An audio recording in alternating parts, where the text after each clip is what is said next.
Subscribe to our YouTube channel and press the bell icon to get the latest updates. US-based Arsenal Consulting is a digital forensics firm that has worked on court cases linked to Al-Qaeda. And yet Arsenal claims the alleged hacking incidents the Bhima Koregaon accused are facing are among the most serious cases involving evidence tampering that Arsenal has ever encountered.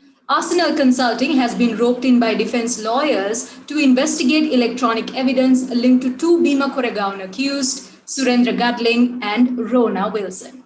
The latest Arsenal report from June claims the computer of Gatling had allegedly been hacked and incriminating documents had been planted on his computer.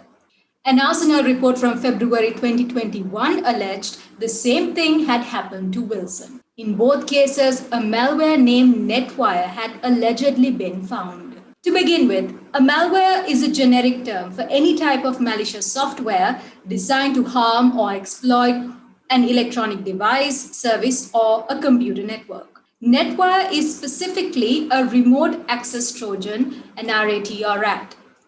It's a malicious program that can allow remote access to an infected computer. RATs are all the more dangerous because a RAT-infected computer can be controlled by a hacker sitting thousands of miles away.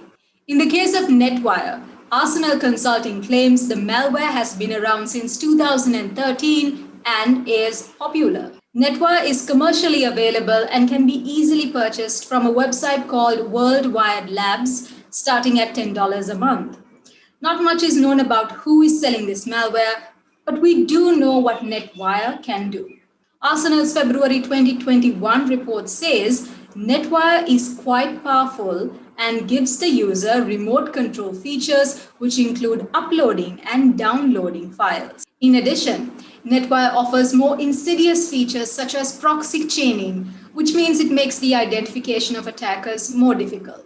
This malware also allows the hacker to secretly and without being noticed take stealth screenshots. It also allows the hacker to monitor keyboard usage so the hacker knows what the victim is typing. And this Netwire malware even allows gathering of victims' passwords. So how did the malware get into the computers? The Netwire malware was allegedly delivered to Wilson's and Gatling's computers in the same way via an email that looked legitimate. In the case of Wilson, an email is alleged to have been sent to him from the email account of Varavara Rao.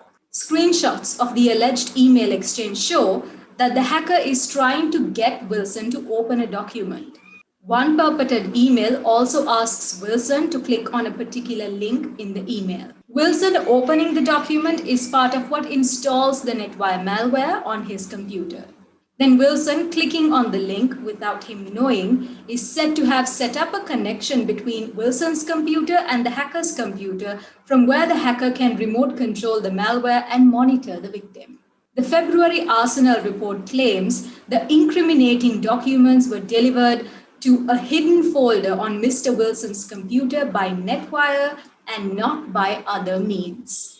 This is similar to how documents were allegedly planted on Gatling's computer, as Arsenal's latest report says. Arsenal claims it is able to pinpoint the planted documents to the hackers because the firm found the creation of the documents coincide with the timings hackers were communicating with the victim computer. In addition, Arsenal claims, in Wilson's case, some of the most incriminating documents on Mr. Wilson's computer, which he allegedly authored, were created using Microsoft Word 2010 version or 2013 version. But the latest version of Word installed on Mr. Wilson's computer was 2007. All this begs the question, if there has indeed been hacking, then who is doing it? Arsenal has not said who could be the hacker, but in a February report, it claimed the attacker has extensive resources, including time, and may involve hacking the other co-defendants in the Bhima Koregaon case. For The Print, this is Regina Mindukulu-Surya. Do not forget to subscribe to The Print's YouTube channel, and as always, keep tabs on us across all forms of social media.